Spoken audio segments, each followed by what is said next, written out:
Hi folks, my name is Brett Leichner and this is Module 11 talking about gifts to students and staff. As far as giving gifts to students go, the book had a couple of different ideas about what should be done for this process.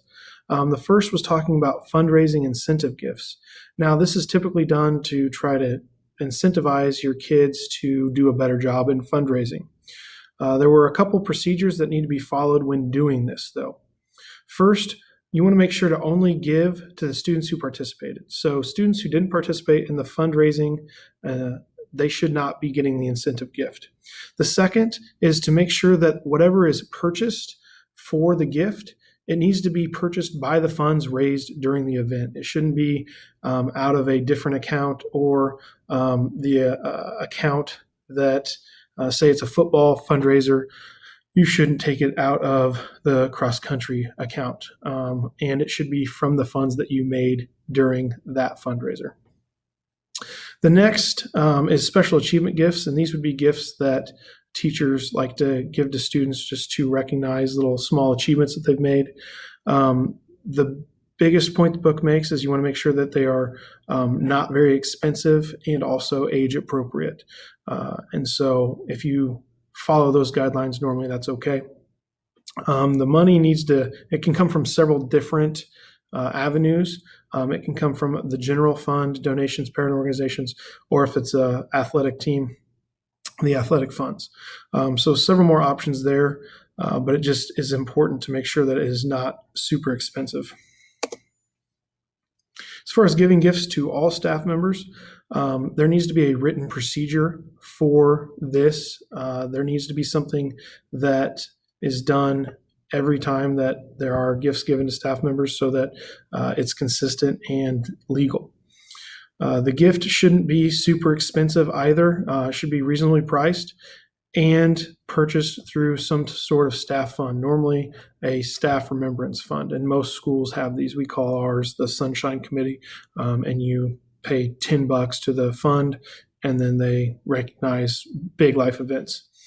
As far as fundraising incentive gifts go, the biggest piece of advice the book gives is that it should not cost more than 5% of what was made for the fundraiser.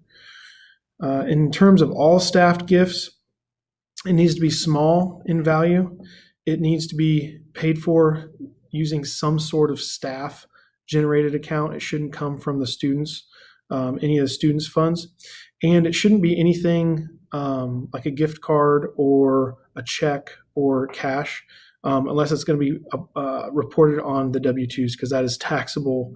That is a taxable income if it is cash. So probably be better if it is not something that is just like a gift card or cash.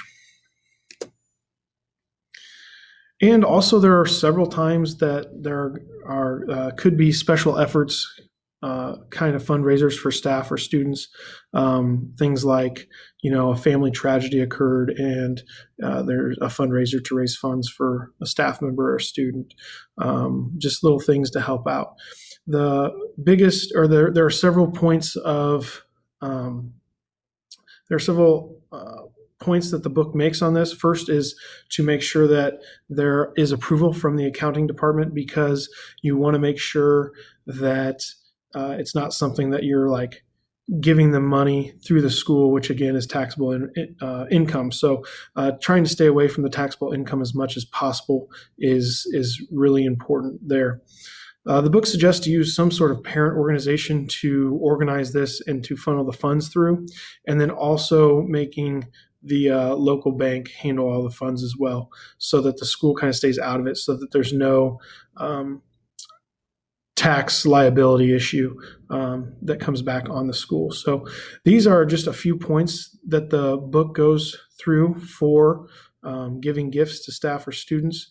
There was a lot of really good information there. I never really ever thought of the idea of taxable income, like if it's a gift card or something like that, that could still be taxable income. So it was an interesting read for me. But that is all we have for giving gifts. So I appreciate you watching this video, and I look forward to hearing your comments.